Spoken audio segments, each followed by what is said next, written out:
예, 제가 이 새가 나른다 방송하면서 가장 모시고 싶었던 게스트를 드디어 오늘 모신 날입니다. 존경하는 인물 이해찬 전 총리님 모셨습니다. 어서 오십시오. 네, 반갑습니다. 반갑습니다. 예, 예. 어쩌다가 이렇게 오랜 시간 동안 이분을 못 모시게 됐을까? 제가 방송 같은 걸 잘 안 하거든요. 예. 예. 사실은요, 이해찬 전 총리님께서 이분은 그냥 국회의원이라고 부르면 좀 너무 죄송해요. 근데 요즘에 이 카운터 하나를 더 맡으셨습니다. 더불어민주당 남북미 정상회담 지원 특별위원장. 사실은 민주정부 거치면서 우리의 두 대통령, 문재인 대통령 포함하면 세 분의 대통령 그 바로 밑에 정신적 지주가 누구냐? 그러면 저는 과감하게 이해찬 총리님을 꼽습니다. 그런 인물이십니다. 잘 오셨고요. 이번에 4월 27일 날 남북 정상회담이 있을 때 트윗이 하나 올라왔더라고요. 민주와 평화는 하나입니다. 김대중 노무현 대통령님, 저희들 잘하고 있지요? 이게 굉장히 화제가 됐어요. 그러면서 그 두 분 대통령의 사진과 예. 정상회담 장면이 찍힌 사진이 있다고 올라왔었는데 그때 어떻게 보셨습니까, 총리님? 제가 직접 올린 건 아니고 우리 의원실 SNS 담당이 이제 사진을 찍어서 예. 올렸습니다. 이 세종시당 그 사무실인데 예. 주로 제가 의원회관하고 이제 이 양쪽을 왔다 갔다 이제 합니다. 두 분 대통령을 제가 모시고 이제 남북관계 일을 많이 했고 모처럼 이제 문재인 대통령이 회담을 잘 끌어갈 것 같아가지고 그 트윗을 올렸는데 화제가 됐다는 얘기를 들었습니다. 남다르실 것 같은 게 김대중 노무현 두 대통령님과 아주 각별하신 정치권의 몇 안 되는 그렇죠. 인사분이시고요. 그렇다 보니까 또 공교롭게도 두 분이 이렇게 돌아가신 상태에서 사실은 문재인 대통령의 정치적 동반자 이런 느낌으로 지금 현재 정치권에 계시는 분이라 이런 날이 오면 기쁘다기보다는 어쩌면 눈물이 더 날 것 같은 그런 상황. 총님 맞죠? 예, 그날 저는 집에서 이제 그 텔레비로 유심히 봤는데 정말 감격스러웠어요. 쭉 이렇게 보면서 느끼는 게 오전 회의가 끝나고 바로 합의문 작성에 들어간다고 하더라고요. 그래서 이건 대단히 크게 성공을 했구나. 저희가 이제 그 전에 특별 수행해서 가보면은 7시까지도 합의문 작업에 못 들어갑니다.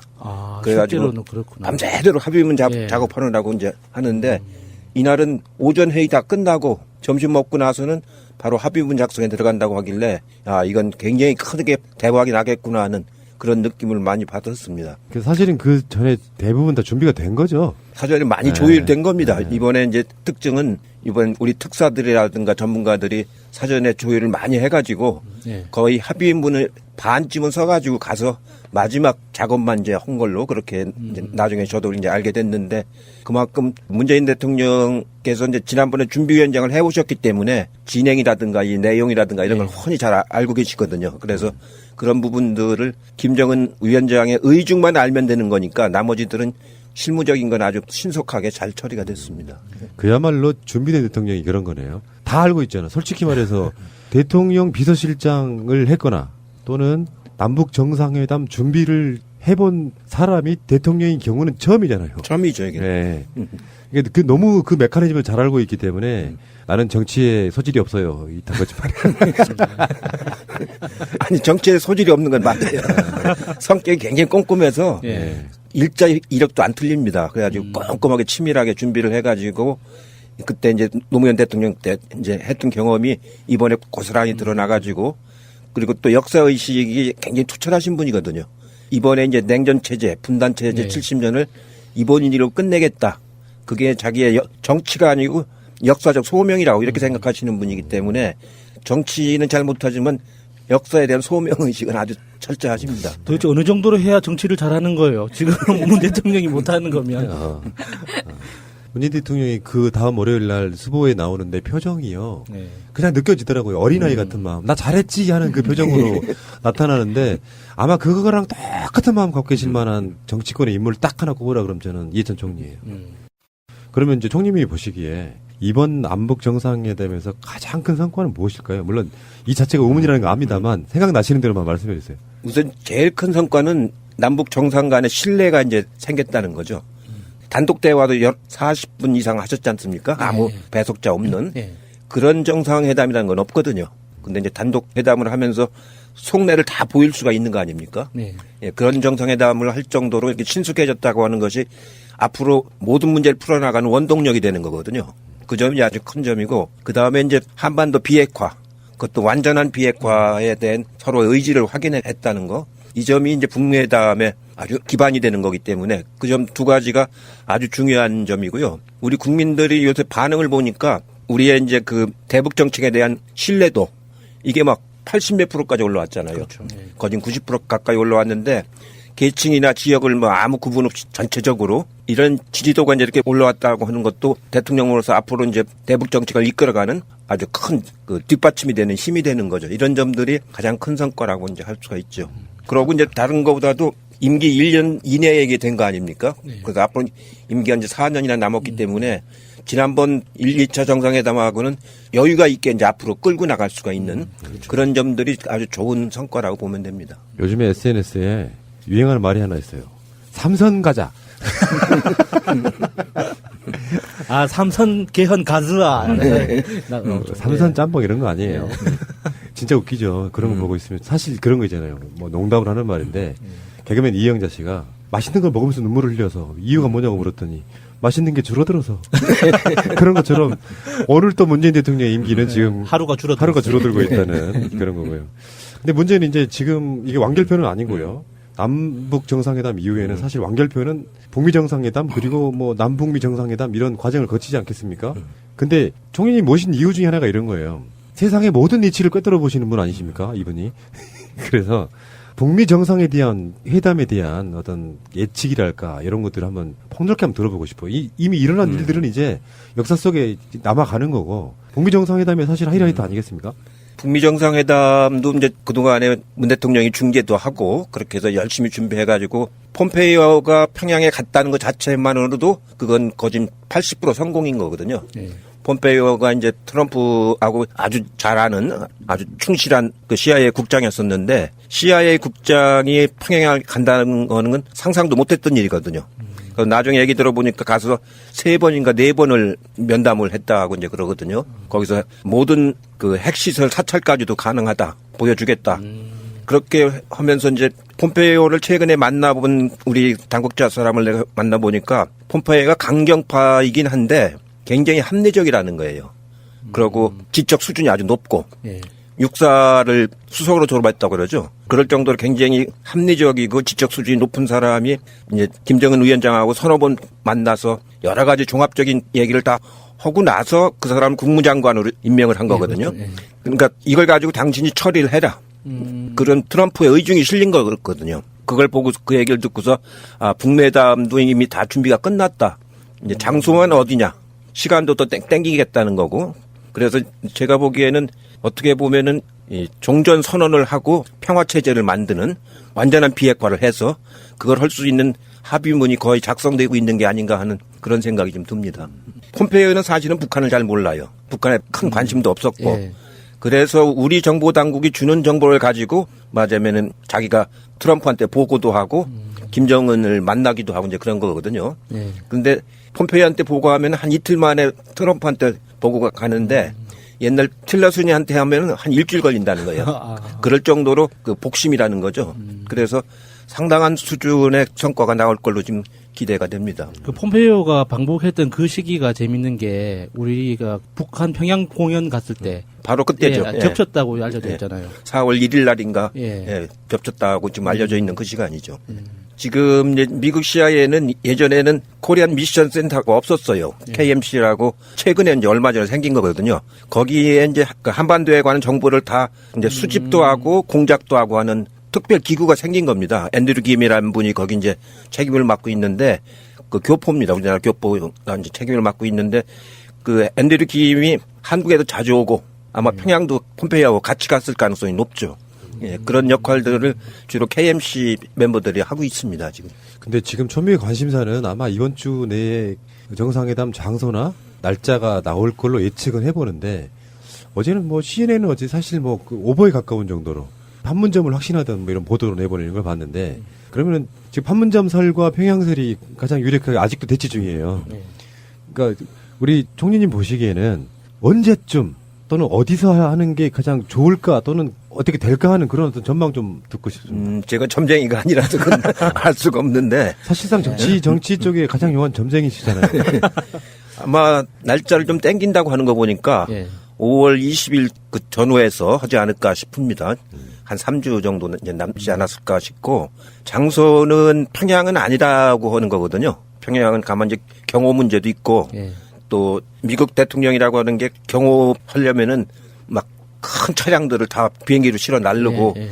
굉장히 요란하지 않습니까? 근데 평양은 뭐 가만 더 그럴 거 아닙니까? 그래서 그런 점들 때문에 평양은 좀 피하려고 하는 것 같고, 그러고 나면 판문점이 이제 가능성이 있지 않을까 싶고, 우리 문 대통령이 통화한 바로는 트럼프도 판문점을 그렇게 나빠하지 않는다, 이런 얘기들이 지금 들립니다.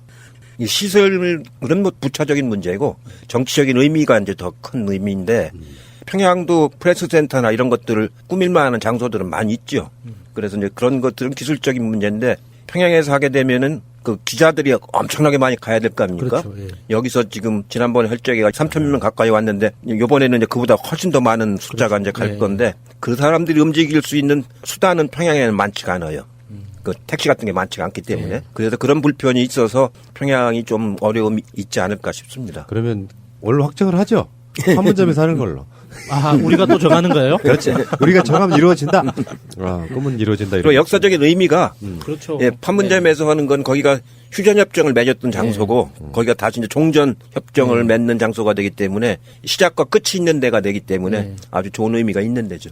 그러면 이제 이야기는 사실은 남측 지역에서 할 가능성이 없다는 이야기까지 나오고 있는데, 그게 더 맞을까요? 아니면 북측 지역에서 하는 게 맞을까요? 글쎄, 그건 이제 성과물은 나름인데, 안전하기는 뭐 남에서 하든가 북쪽에서 하든가 다 거기는 치안이 다 확보되는 지역이니까 관계없는데, 제가 보기에는 넘나드는 것도 괜찮을 것 같아요. 아, 네. 일본 남북 정상회담 정상만 하듯이. 냉면은 북측에서 먹고 회의는 남측에서 하고. 아니, 그러니까 점심은 햄버거로 좋다. 남쪽에서 먹고, 저녁은 이제 건너가서 북쪽에서 냉면 먹고. 냉면으로 먹고.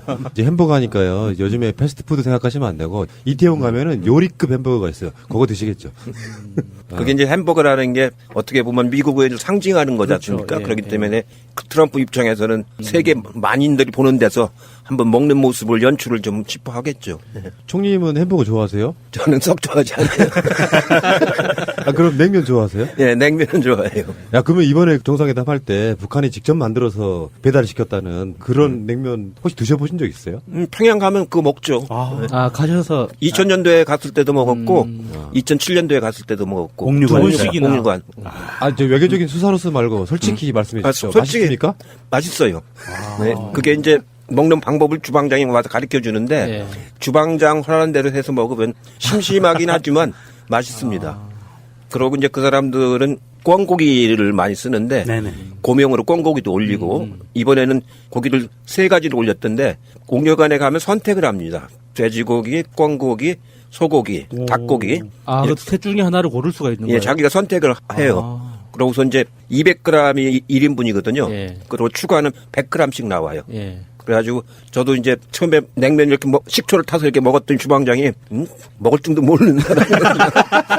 그게 아니고 이 국수를 떠서 예, 예. 국수에다가만 식초를 아. 예, 뿌려가지고 네. 메밀에다만 예. 그게 이제 살균 효과가 있으니까 예. 그리고 국물을 한번 마시고 예. 그 다음에 이제 국수를 넣어가지고 그렇게 먹는 거라고 그때 배웠어요. 배웠는데 그때 같이 갔던 사람 중에서 어떤 기자 하나는 그 추가를 10개를 하더라고요. 10번을. 오. 100g짜리를. 노회찬 의원이 6번 리필했다고 하던데.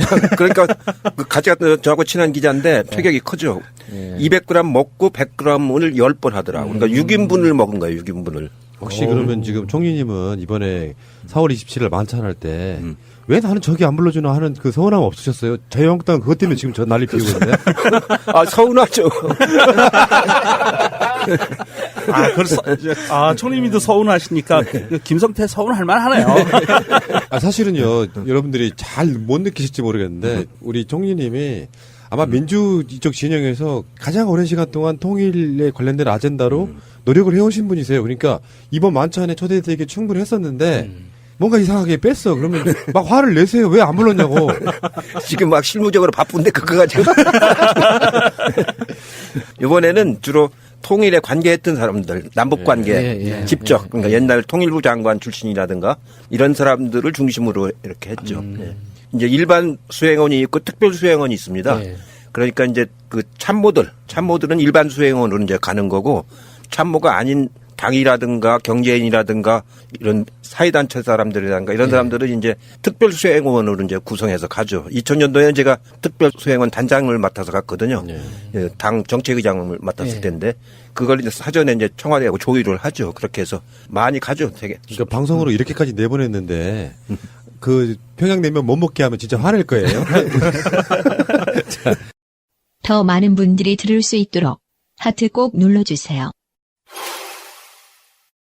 그런데 좀 진지한 얘기를 하자면 원래는 트럼프와 김정은 두 사람 사이에 말폭탄이 오고 가면서 막상 정상적인 우리 같은 사람들이 보기엔 두 비정상인 것 같은 정상이 만나서 이야기를 할 때 아마 도보다리에서의 30분간의 대화 중에는 트럼프를 다루는 법, 대하는 법 이런 느낌도 좀 이야기가 있었을 것 같은데 총리님 보시기에는 김정은 위원장 입장에서 말할게요.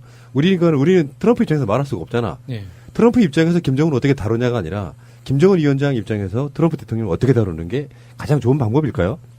아마 그 도보다리에서 그 얘기를 주로 많이 했을 겁니다. 김정은이 알고 싶은 거는 트럼프가 어떤 사람인지, 네. 어떤 전략을 갖고 있는지, 그걸 이제 자기는 한 번도 겪어보지 않았고, 문재인 대통령은 벌써 4번, 5번 이렇게 만나봤기 때문에, 이제 그거에 대해서 이제 궁금해서 이렇게 보면은 많이 물었다고 그래요. 그리고 문재인 대통령이 차근차근하게 이렇게 답변을 해주고, 그래서 그걸 이제 다룰 적에 그 트럼프의 성격이 오히려 좀 우쭐하는 성격 아닙니까? 그리고 또 대화를 할 때 세세한 얘기를 잘 안 하고 간단 명료하게 얘기하고 이제 그런 스타일이라서 아마 그런 경험을 김정은 위원장한테 많이 얘기해 줬을 것 같고 김정은 위원장도 성격이 조금 이렇게 담백한 그런 성격이거든요. 김정은 위원장 만나본 사람들 얘기 들어보면은 이제는 굉장히 자신감도 생겼고 예. 경륜이 묻어 있다고 그래요. 나이에 비해서 자기도 깜짝 놀랐다고 그래요. 이렇게 나이가 어린데 이렇게 경륜이 있나 싶을 정도로 그러고 미국에 대해서도 공부를 많이 하고 한국에 대해서도 공부를 많이 했다고 그래서 대화는 잘 될 거라고 이제 이렇게 보는데 서로 간에 아무래도 협상이니까 이것도 이제 거의 사전에 조율을 해놓은 걸 가지고 마지막 마무리하는 협상이라서 그렇게 막 긴장을 갖고 할 것 같지는 않습니다. 점을 쳐서 알게 되는 게 아니고 오랜 시간 동안 어떤 흐름 속에 들어있는 경륜이 있는 사람들은 앞으로 어떤 일이 어떻게 벌어질 거라에 대해서는 얼마든지 예측이 가능한 거잖아요. 바둑으로 말하면 여러 수를 내다보는 그런 관점에서 한번 점을 좀 쳐주십시오 하는 거예요. 제가 드릴 말씀은. 문재인 대통령 임기 내에 그러니까 대통령 임기 내에 어디까지 이루어지고 임기가 끝날까가 저는 관심이에요. 어쨌든 문재인 대통령이 지금 임기 초반에 계속 속도전을 하고 계신데 총리님은 어느 정도까지가 대통령 임기 가능한 어떤 과정이라고 보십니까? 북미회담이 이제 끝나봐야 충분히 가능할 수 있는데 제가 아까 말씀드린 것처럼 북미회담이 성과 있게 잘 끝난다고 하면은 적어도 트럼프 대통령 임기 동안에는 비핵화에 관한 부분은 거의 나가야 될 거거든요. 대통령 임기 끝나기 전에. 그래야 트럼프 대통령 재선에 이제 그게 그렇죠. 결정적인 도움이 되는 거고. 그러고 이제 남북 관계는 이제 임기 4년 동안에 가면 되는 거거든요.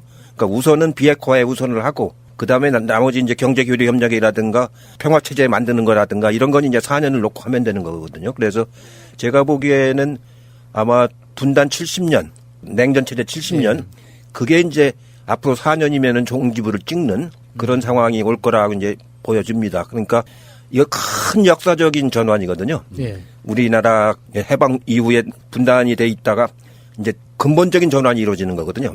이 전환이라고 하는 거는 그냥 남북 관계 긴장 완화 정도가 아니고 우리 사회의 경제, 정치, 문화 예, 그렇죠. 모든 부분의 가치관까지 이렇게 전환되는 아주 대전환이기 때문에 역사적으로 이런 전환은 이 시대에 우리한테 온다는 게 얼마나 행복한 일인지 모르죠. 아마 문재인 대통령도 그런 역사의식을 가지고 막 철저하게 지금 준비를 하고 있습니다.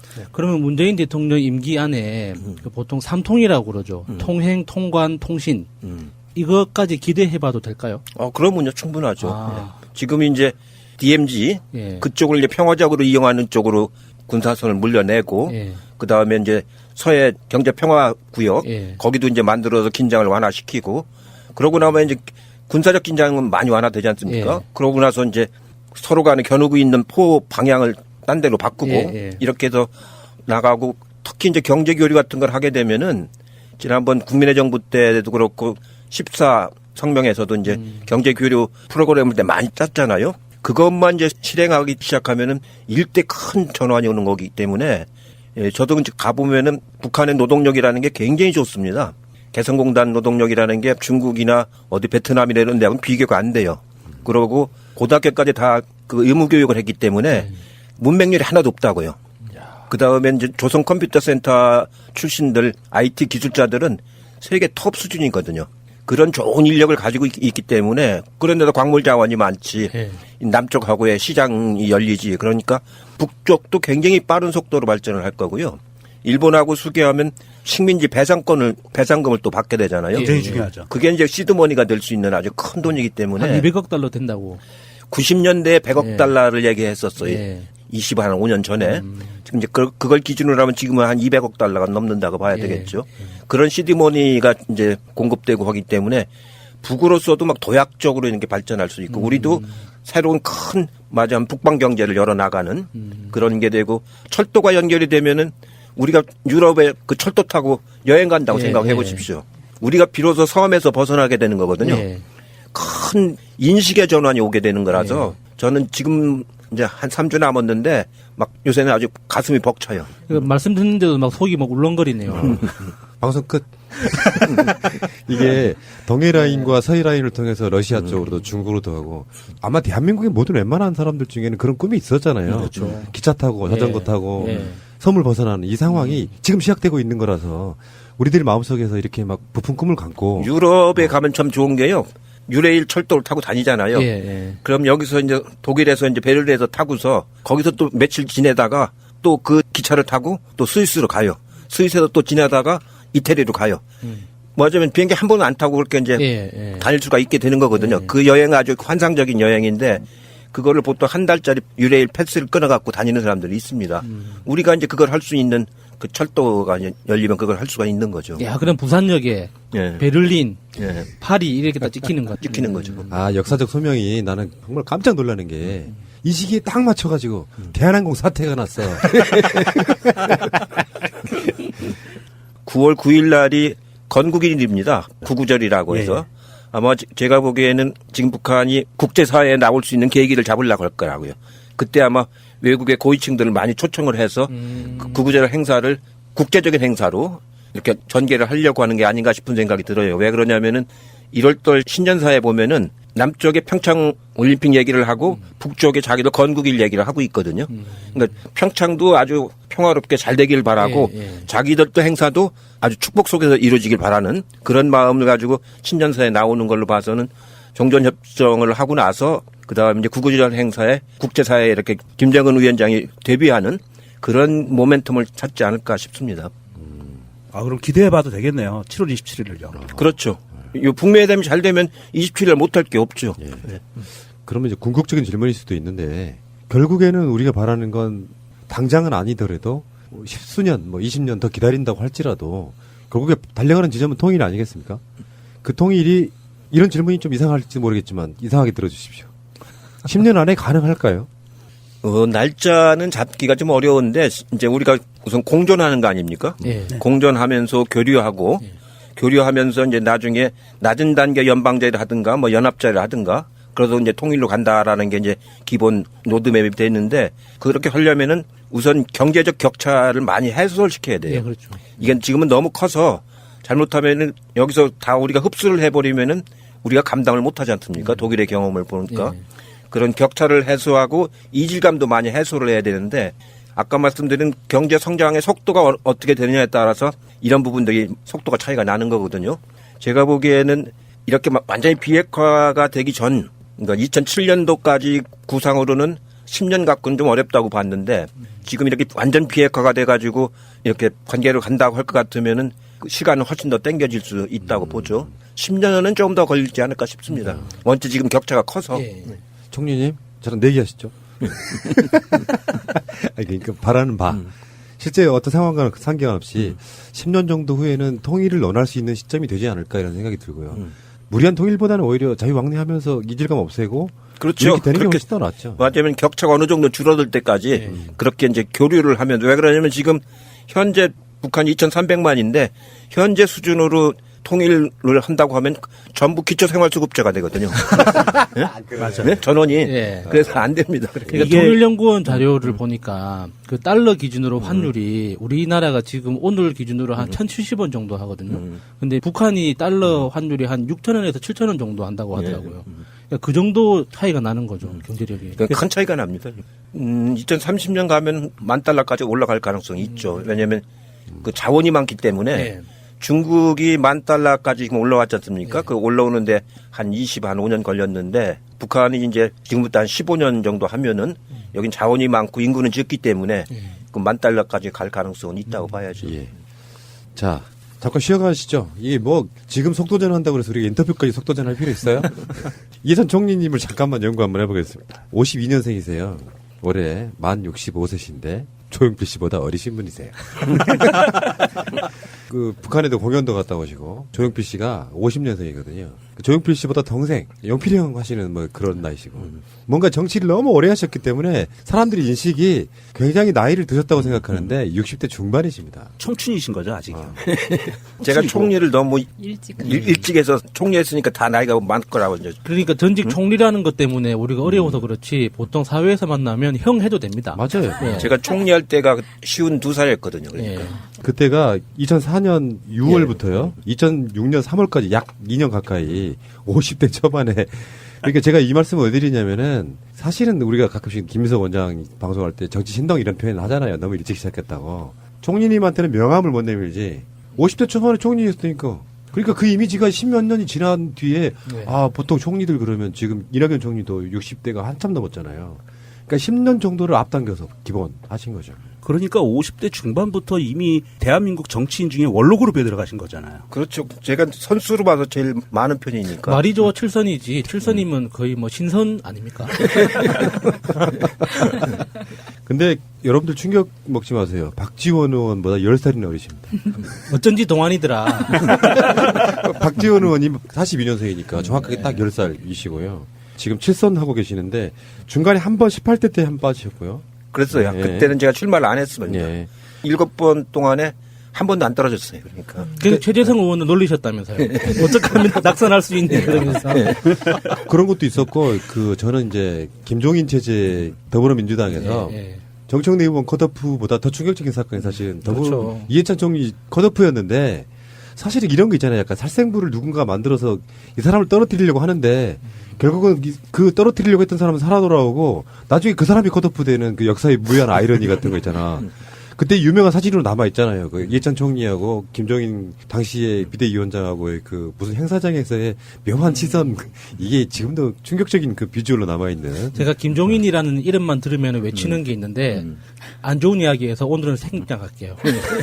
그러니까 사실은 정치권에서 친 DJ와 친노와 친문을 모두 가지고 있는 굉장히 희귀한 캐릭터입니다. 희귀템. 어떻게 생각하세요? 본인도 그렇게 생각하시죠? 예, 저는 이제 김대중 대통령은 이제 저한테는 정치적 스승이고 예.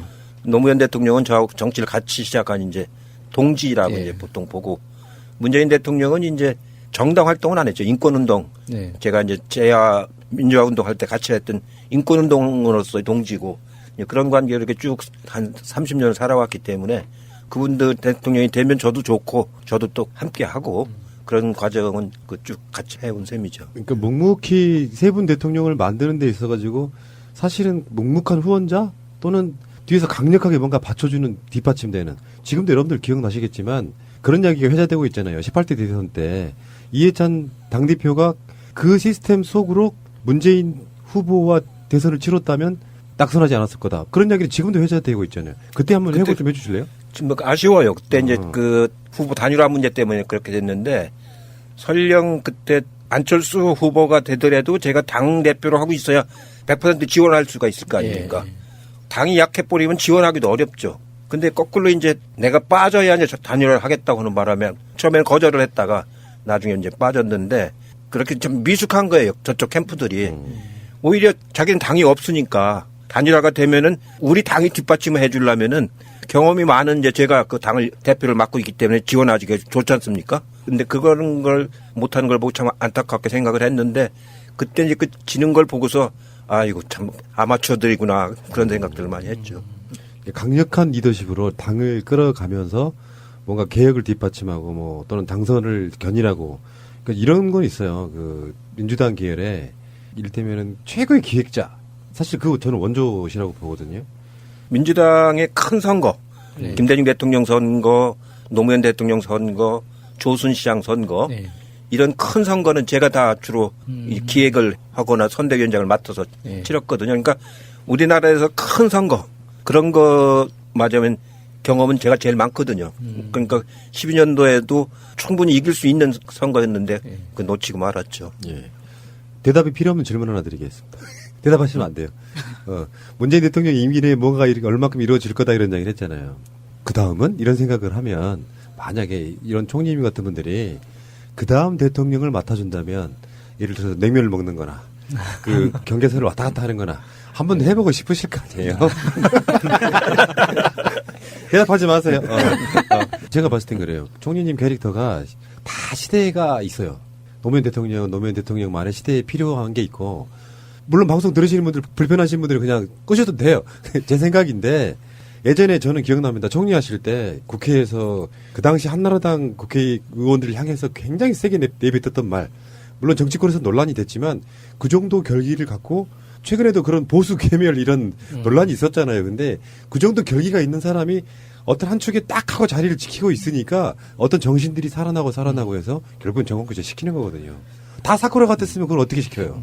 저는 이해찬 총리님이 제일 멋있었을 때가 문재인 대통령 당선되고 나서 제일 첫 번째로 말씀하셨던 게 민주 정권의 대통령의 역사를 볼 때 당청 관계에 가장 문제가 많았다. 그래서 나는 끝까지 당에 남아서 당청 관계를 이어주는 가구 역할을 하고 문재인 대통령이 아름답게 퇴진할 수 있도록 그렇게 만드는 역할을 내가 책임지고 하겠다 그렇게 말씀하셨거든요. 그랬죠. 네. 제가 그 말씀 보면서 진짜 와 사나이다. 진짜 까리하다. 막 이런 생각을 했거든요. 아니 실제로 여당이 이제 소수 아닙니까? 네. 그렇기 때문에 문재인 정부가 순항하기가 좀 어렵거든요. 그러니까 당이 철저하게 뒷받침 안 해주면은 막 흔들려요. 노무현 대통령 때가 이제 그랬지 않습니까? 처음에 아주 소수로 시작했잖아요. 16대 국회의원들 갖고 할 적에가 그때 40몇 석밖에 없었으니까 네. 국회에서 뭐 법도 못 만들고 주눅이 들어가 있어가지고 그러다가 이제 열린우리당이 다수당이 되는 바람에 조금 기운이 나기 시작했죠. 제가 총리로 가보니까 장관들이 힘이 하나도 없어요. 하도 1년 이상 시달려가지고. 예. 그래서 제가 국회에서 일부러 좀 더 세게 길을 살리려고 이제 그랬던 측면이 있는데 지금은 그 정도는 아니지만 그래도 그 소수 여당이기 때문에 아주 어렵거든요. 그래서 당이 뒷받침을 잘 해줘야 되는 게 중요하고요. 이번 이제 지방선거 끝나고 나면은 제가 보기에는 큰 정계 개편이 이제 올 것 같아요. 예. 그렇게 되면 이제 우리나라 전체 정치 구조가 또 이제 바뀌게 되는 거죠. 그러니까 남북 관계가 쫙 풀리는 데다가 지방선거를 통해 가지고 우리나라 또 정계가 또 크게 개편되는 그 흐름을 가지고 2000년도 총선까지 또 가게 되지 않습니까? 예, 우리가 재집권 꼭 해야 됩니다. 우리가 싸우는 남북 관계 같은 게 이명박이가 들어와서 그냥 5년 만에 다 깨버렸잖아요. 그렇죠. 응? 박근혜하고 둘이서 그냥 예. 다 깨버리지 않습니까? 그러니까 아무것도 진전이 못 나가는 거죠. 그래서 이번에 정상회담도 보면은 원점으로 돌아가서는 안 된다는 걸 굉장히 강조하지 않습니까? 그러니까 우리가 재집권을 해서 진도가 나가줘야 되거든요. 그러니까 불가역적으로 진도가 나가줘야 되기 때문에 이 재집권하는 게 제일 중요한데 그러려면은 우리 당이 굉장히 중요해요. 그렇죠. 우리나라 이제 노조라든가 언론이라든가 시민사회라든가 이런 데가 다 취약하지 않습니까? 네. 그러니까 우리나라의 민주적인 정치 사회를 만들기 위해서는 우리 당이 이제 가장 중요한 역할을 해줘야 되는 거기 때문에 지금부터 당을 더 튼튼하게 만들어 가지고 2020년에 재집권을 하면 이제 그때부터 당선된 사람은 개헌이 되면 이제 8년을 하게 되지 않습니까? 예. 그러면 이제 한 13년을 이제 일관되게 하게 되는 그런 정치적인 큰 흐름을 만들 수가 있기 때문에 지금부터는 그 점에 대해서 이제 큰 시야를 가지고 준비를 해 나가는 게 중요합니다. 저 김민석 원장과의 대담에서 나온 용어는 연속 집권이라는 표현을 썼죠. 네. 저희들도 이제 어떤 역사적 소명이랄까요? 누가 니들 그렇게 하라고 시키지도 않았는데 최소한 앞으로 문재인 대통령 이후에 15년 이상은 집권을 해줘야 그래야 뭔가- 정책이 예. 뿌리를 낼 수가 예, 있어요. 예. 네. 만약에 지금 이렇게 만들어놨는데 또 정권이 바뀌어가지고 또 바꿔버리면 이건 대한민국의 한민족의 저는 멸망이라고 말이라도 그런 소리 하면 안 돼요. 이제는 그런 상황은 안 올 것 같아요. 예. 이제 왜냐면 분단 체제가 끝나가기 때문에 예. 그러면 이제 분단 체제가 끝나고 저쪽 보수는 이제 거의 지금 뭐 괴멸되다시피 했잖아요. 누가 시키지도 않는데 스스로 이제 네. 자멸로 가고 있어가지고 저거를 다시 붙잡아서 좋은 합리적인 보수로 만드는 건 그렇게 쉽지는 않을 겁니다. 그렇기 때문에 우리가 이제 그 2020년에만 재집권을 하면은 우리가 상당히 이제 나라를 올바른 방향으로 끌고 갈 수 있다고 생각을 하죠. 지금까지 여러분들이 좀 들떠 계셨는데 숙연하게 만들어 드릴게요. 기대하세요. 5월이 왔어요. 저한테는 5.18이 그쵸 고향 이야기이기 때문에 또 이쪽 분들한테는 5월 달에 노무현 대통령 생각나게 하는 바로 그 5월이 왔고 정두원 씨의 말에 의하면은 역사상 총리다운 총리를 해본 사람은 우리나라에 딱 2명 있었다. 그게 이회창 총리하고 그 이후에 50대 초반에 이해찬 총리가 있었다. 근데 사실은 그 이야기 비하인드를 들어보면 노무현 대통령이 그만큼 권리랄까요? 그걸 줬기 때문에 사실 가능했던 부분이 있고 권한을. 예. 지금 더군다나 지금 이렇게 감격스러운 어떤 그 나날에 아까도 초반에 그런 이야기 말씀드렸지만 노무현 대통령 생각 많이 나실 것 같고요. 그때 잠깐만 회고해 주실래요?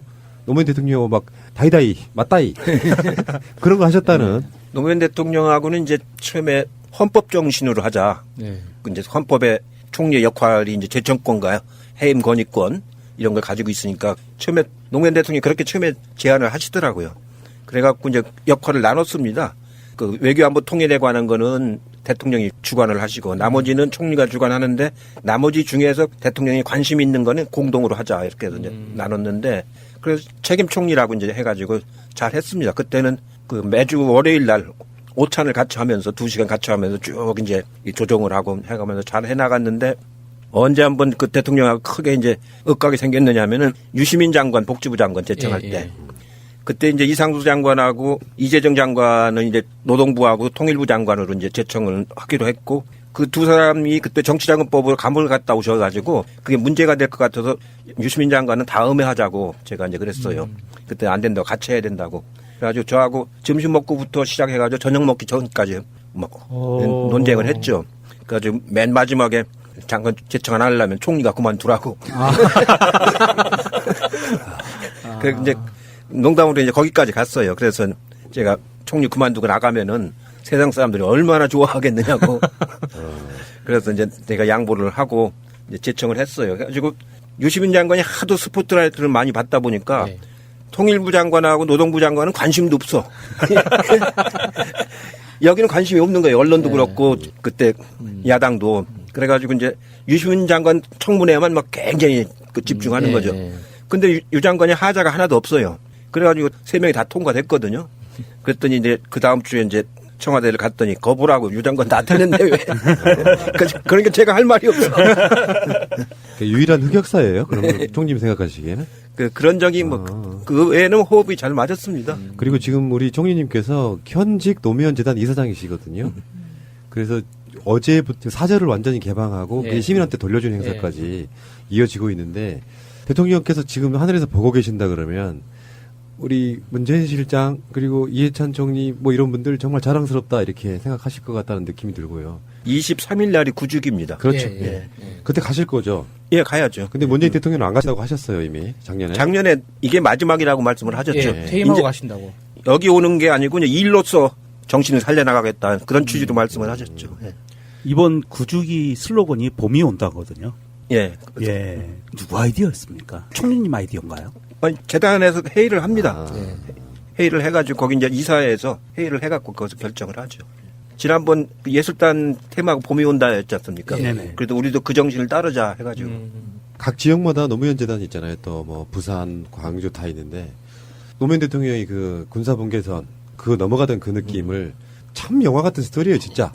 그 문재인 대통령이 잠깐 넘어갔다 오는 그 이벤트 자체가 다 연속되는 이미지. 그 뒤에는 항상 우리 총리님께서 계셨다 이런 말씀드리고 근데 지금 이제 한반도 문제로 다시 한번 돌아오겠습니다.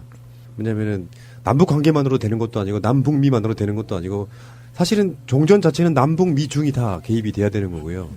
나아가서는 러시아, 일본이 개입이 돼야 되고 나아가서는 유엔까지도 다 돼야 되는 이 과정상에 있는데 여러분들 다 기억 안 나시겠지만 대통령께서 취임하고 바로 이런 문제를 풀기 위해서 세계 각국에 특사를 보내죠. 그때 중국 특사가 바로 우리 총리님이셨어요. 그때 가서는 주로 어떤 이야기를 나누셨어요? 그때 가서는 이제 대통령이 어떤 사람인가를 잘 전달을 해줘야 돼요. 성격이 어떤가. 또 중국을 어떻게 바라보고 있는가. 그리고 이제 그때 문제가 됐던 게 사드 문제였거든요.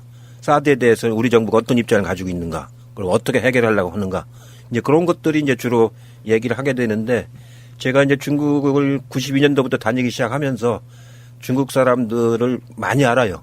그 제가 총리할 적에 중국의 장관들이나 성장들이 오면은 웬만하면 다 만나줬어요. 그러니까 이제 중국 사람들은 저를 많이 만났죠. 예, 그래서 예. 잘 알기 때문에 시진핑 주석도 그 절강성 당 서기할 때 제가 총리할 때 그때 이제 오셔가지고 그때 만찬도 같이 하고 이제 그랬었는데, 그러니까 이번에도 가니까 구면이 되니까 예. 얘기하기가 편하고 이제 그랬죠. 네. 그래서 지금 그때 어떤 그 뿌려놓은 씨앗들이 결국에는 한반도 문제에 있어서 우군이 돼주고 있는 거 아니에요? 그렇죠. 그냥 그런 거 아무 상관없어. 우리는 우리 이렇게 할 거야 하는 그런 방식으로는 예전 같으면 가능했을지도 몰라요. 왜 그냥 운동권의 기본적인 사고방식이 있잖아. 예. 우리끼리 그냥 끝. 근데 이제 세계 어떤 흐름에서 보면 그런 식으로 중국도 필요하고 사실 일본까지도 필요하고 우리는 막 일본 패싱해라. 계속해서 방송했지만 문재인 대통령이 한마디 하잖아요. 일본도 중요한 대상국 중에 하나다. 예.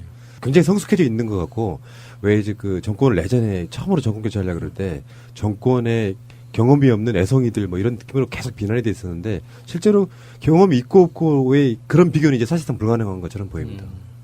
그러면 중국과 일본 등 지금 현재 아주 당사자로 포함되어 있지 않은 것들의 생각은 뭘까요? 그들이 노리는 건 뭘까요? 그냥 관계자로서 참여시켜줘 이런 건 아닐 거 아닙니까? 중국은 아주 절박하죠. 중국은 북한이 자꾸 핵실험을 하니까 예. 미국이 자꾸 제재하라고 막 요청을 하지 않습니까? 그리고 혹시라도 진짜 미국하고 북한이 한판 붙어가지고 전쟁이 나면은 자기들 그 동북 삼성이 다 그렇죠. 긴장을 해야 예. 되기 때문에 실제로 중국 고위층들 만나면 혹시 이제 원자 폭탄에도 진짜 떨어지고 그러면은 낙진 같은 것이 이제 어디로 날아갈지 모르는 거 아닙니까? 예. 그런 걱정들을 많이 합니다. 그래서 이제 중국이 제재를 안 하다가 마지막 한 2년 동안은 굉장히 강하게 제재를 했죠. 그게 이제 이번에 북한이 이렇게 나오게 된 원인도 이제 됐던 거고, 그리고 북핵 문제에 관해서는 우리하고 기조가 같습니다.